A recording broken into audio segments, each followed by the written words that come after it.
उनसे पूछा गया कि पोस्टमार्टम के लिए या तिब्बी इलाज के लिए, मेडिकल साइंस के लिए जो मुर्दों की चीर फाड़ की जाती है, पोस्टमार्टम के लिए मुर्दों की चीर फाड़ में तो उलमा का इख्तिलाफ है, किस हद तक जायज़ है, किस हद तक नाजायज़ है, इसमें तो दो राय हैं। बहुत से उलमा, दारुल कुरंगी के उलमा कहते हैं कि अगर पोस्टमार्टम बहुत ज़्यादा मैयत को बिगाड़ ना दिया जाए, इतने महदूद पैमाने पर हो और उससे कातिल का पता चलाना मुमकिन हो, तो फिर जायज़ है। ये दारुल कुरंगी के उलमा का फतवा है।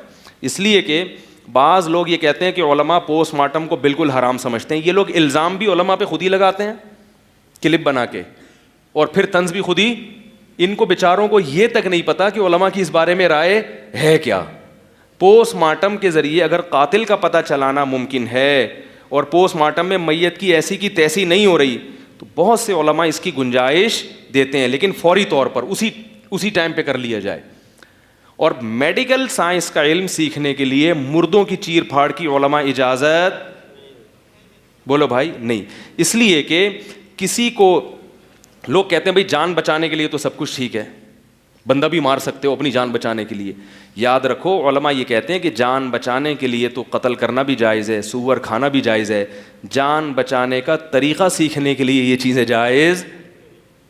मेडिकल साइंस में जब हम इल्म हासिल कर रहे होते हैं तो जान बचा नहीं रहे होते, बचाने के तरीक़े सीख रहे होते हैं।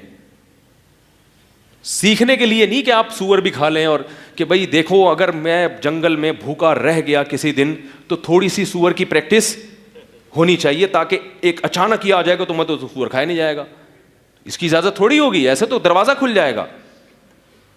अमली तौर पर किसी की जान बचाना एक अलग चीज़ है, और मेडिकल साइंस में इल्म हासिल करने के लिए जान बचाने का तरीक़ा सीखा जा रहा है, बचाई नहीं जा रही, उसमें आपको हराम की इजाज़त, क्योंकि इस्लाम की एक बाउंड्री है। लेकिन मौसूफ ने खुलेआम फतवा दिया। और फिर बाज़ लोग ये भी कहते हैं कि ये चूंकि लावारिस लाशों के साथ किया जाता है इसलिए जायज़ है। इस्लाम में कोई भी लाश लावारिस। एक साहब मेरे से बहस करने लगे, ये मौलवियों ने दीन को मुश्किल में, हम कैसे तरक्की करेंगे अगर हम मुर्दों पे चीर फाड़ नहीं करेंगे। मैंने कहा इंसान की जो बॉडी है ना, बिल्कुल उस जैसा तो कोई जानवर नहीं है, लेकिन उस बॉडी के जो मुख्तलिफ फंक्शन हैं, मुख्तलिफ पार्ट्स हैं, वो पार्ट्स आपको मुख्तलिफ जानवरों में, जैसे निज़ाम हाजमा मेंढक का बिल्कुल इंसान जैसा है, ठीक है ना, तो निज़ाम हाजमा समझने के लिए मेंढक का, या और बहुत से जानवर हैं जिनको ऑपरेशन किया जा सकता है।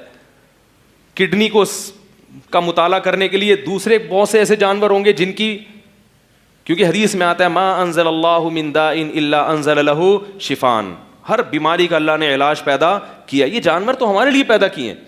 कितनी मेडिकल साइंस में दवाएं ऐसी हैं जो जानवरों के अमल को देखकर ईजाद की गई हैं कि इस बीमारी में जानवर क्या करता है।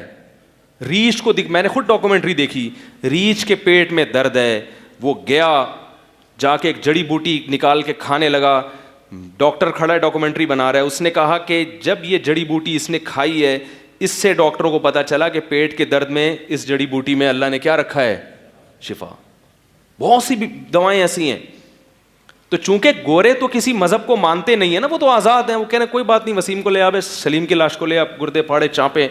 वो माइकल जैक्सन को पता नहीं कितने हफ्ते उसका पूरा कीमा बना के दफन किया, उसको उसके दिमाग के 4 पीस किए हुए। वो तो किसी चीज़ के पाबंद नहीं है।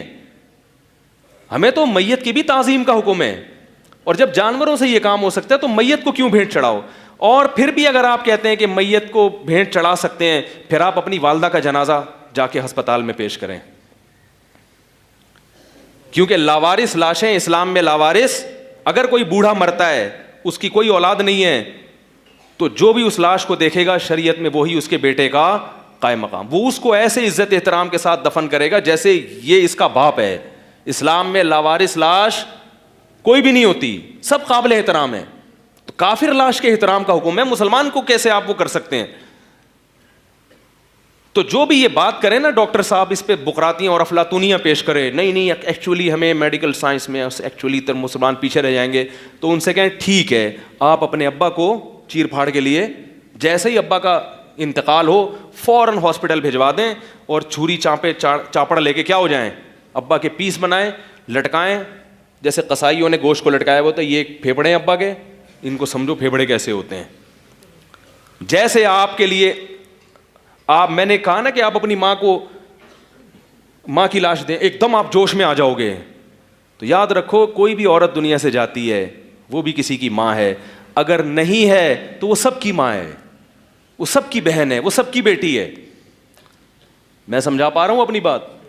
तो इसलिए जो नई नई फिल्में मार्केट में आ रही हैं मेरे भाई, ये इनके पास दलील में, एक साहब ने ये भी दलील दी कि कुरान तो क़िसास की तरगीब देता है, वलकुम फिल क़िसास हयातुन या उलिल अलबाब, जान बचाने के लिए इस्लाम जब इसकी इजाज़त दे रहा है कि दूसरे की गर्दन उड़ा दो, तो जान बचाने के लिए मैयत की चीर फाड़ की इजाज़त क्यों नहीं होगी? पहली बात तो ये कि इस्लाम ने इसकी वो कह रहे हैं इसकी तरगीब दे रहा है कि गर्दन उड़ा दो। इस्लाम ने क़िसास की तरगीब, बोलो भाई, नहीं दिया। लोग आयत नंबर देखते हैं कि भाई आयत नंबर ज़बरदस्त। इस्लाम में असल ये है कि मुआफ़ किया जाए, कातिल से क़िसास ना लिया जाए। तभी जहाँ ये आता है ना तुम्हारे लिए क़िसास में हयात है, ये तो इसलिए अल्लाह ने फरमाया कि निज़ाम ये होना चाहिए कि इजाज़त होनी चाहिए कत्ल की। तरगीब इसकी है कि मुआफ़ कर दो। फ़मन उफ़िय लहु मिन अख़ीहि शैउन फ़त्तिबाउन बिल मारूफ़ व अदाउन इलैहि बिइहसान।